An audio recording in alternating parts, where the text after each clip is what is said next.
গ্রামের স্কুলে শিক্ষকতা করে সন্তানের উচ্চ শিক্ষা, সংসারের ব্যয় সবকিছু মিলিয়ে যেন নাজেহাল অবস্থা। তাই শিক্ষকতার পাশাপাশি নিজ বাড়িতে খোঁজেন আয়ের উৎস। পরিকল্পনা অনুযায়ী গ্রামের ভিটেমাটিতেই শুরু করলেন লাখ টাকার ব্যবসা। বাড়ির উঠোনে নারকেল চাষ করে বছরে আয় করছেন এখন 15 লাখ টাকা। এভাবে স্কুল শিক্ষক শেখ ফরিদ হলেন সফল উদ্যোক্তা। নারকেলকে টার্গেট করি আমি ভবিষ্যতে। নারকেল বাগানটি আমার বর্তমানে 100-র উপরে গাছ আছে।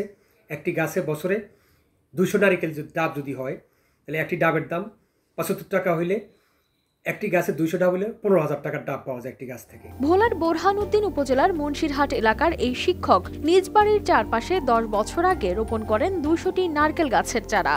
জলবায়ু পরিবর্তনের ফলে বাড়তে থাকা লবণাক্ততায় অন্য ফসল না হওয়ায় নারকেল ছিল বিকল্প ভাবনা। এখন প্রতি বছর 4 বার বিক্রি করেন ডাব। সব মিলিয়ে বছরে আয় দাঁড়ায় 15 লাখ টাকা। ভোলার ঐতিহ্যবাহী ফসল ছিল নারিকেল। সুপারিও ভোলার জন্য একটি ঐতিহ্যবাহী ফসল, কিন্তু সুপারি অর্থকরী ফসল হলেও স্বাস্থ্যকরী না।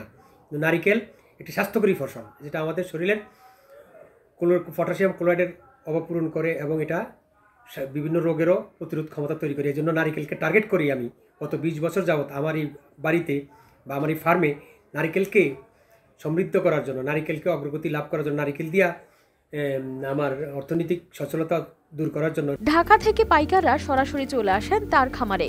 এক একটি ডাব বিক্রি করেন 70 থেকে 75 টাকায়, যা ঢাকায় গিয়ে বিক্রি হয় 100 টাকায়।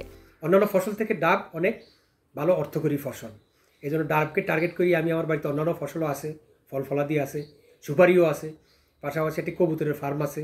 এই কাজে সহায়তা করেন তার স্ত্রী। তবে নারকেল ছাড়াও বাড়িতে রয়েছে কবুতর ও গরুর খামার। রাসায়নিক সার নয়, ব্যবহার করেন নিজের বানানো জৈব সার। বাড়ির সামনের কক্ষে গড়ে তুলেছেন ছোট্ট একটি গ্রন্থাগার।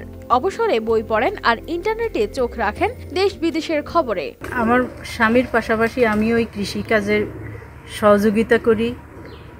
উদ্যোগ আমাদের আছে, কিন্তু আমাদের অর্থায়নের অভাবে সরকারি যদি অনুদান পাওয়া যাইতো এই কৃষিকাজে আরও অগ্রসর হইতে পারতাম। আমরা কেমিক্যাল ফার্টিলাইজার ব্যবহার করি না। অর্গানিক ফসল ফলানোর জন্য আমরা গরুর গোবরটাকে এখানে সবচেয়ে বেশি অর্গানিক ফার্টিলাইজার হিসাবে, আমার যেহেতু বাড়ির পিছনে খাল আছে, কচুরি পানা এবং বিভিন্ন তরিতরকারির খোসা, ছাগলের মলমূত্র, গাভীর মলমূত্র থেকে আমরা এই অর্গানিক ফার্টিলাইজারটাকে ইউজ করে। এই সফলতা দেখে উৎসাহিত হয়েছেন আশপাশের অনেকেই। অনেকে এখন ঝুঁকছেন নারকেল চাষে। শেখ ফরিদের মতো উদ্যোক্তারা গ্রামীণ অর্থনীতির জন্য আশার আলো বলে জানান এই কর্মকর্তা। ফরিদ এগ্রো খামার নামে একটা খামার প্রস্তুত করেছেন। সেখানে মেনলি আমাদের নারিকেল গাছের আবাদ নিয়ে উনি যথেষ্ট আগ্রহী। ওনার বাগানে প্রায় 200 নারিকেল গাছ আছে এবং তা থেকে 100 থেকে 120টি নারিকেল গাছের ফলন আসছে এবং প্রতি গাছে বছরে 200 থেকে 250টি নারিকেল উৎপাদন হয় এবং আশা করি মাশাআল্লাহ উনি ভালো ফলন পাচ্ছেন এবং দামও পাচ্ছেন। প্রতিটি নারিকেল উনি ডাব হিসেবে বিক্রি করেন 70 টাকা থেকে 80 টাকা।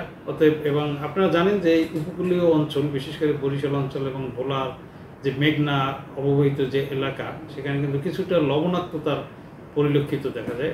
যেখানেই লবণ সামান্য থাকে সেখানে নারিকেল, সুপুরি এইসব জাতীয় গাছগুলো কিন্তু ভালো জন্মায়। সেই সুযোগটা কাজে লাগিয়ে আমাদের শেখ ফরিদ ভাই উনি একটা ফার্মের মানে অ্যাগ্রো ফার্মের একটা উনি উদ্যোগ নিয়েছেন এবং আমাদের স্থানীয় যে কৃষি অফিস, উপসহকারী কৃষি কর্মকর্তা, তাদের সহায়তায় কোথা থেকে ভালো চারা এবং প্রায় 10 বছর আগে থেকেই কিন্তু বাগানটা পরিকল্পনা করেছেন, যার ফলে গত 2 বছর যাবৎ কিন্তু উৎপাদনে গিয়েছে।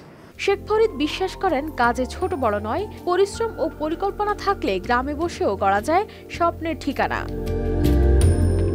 News desk, RTV।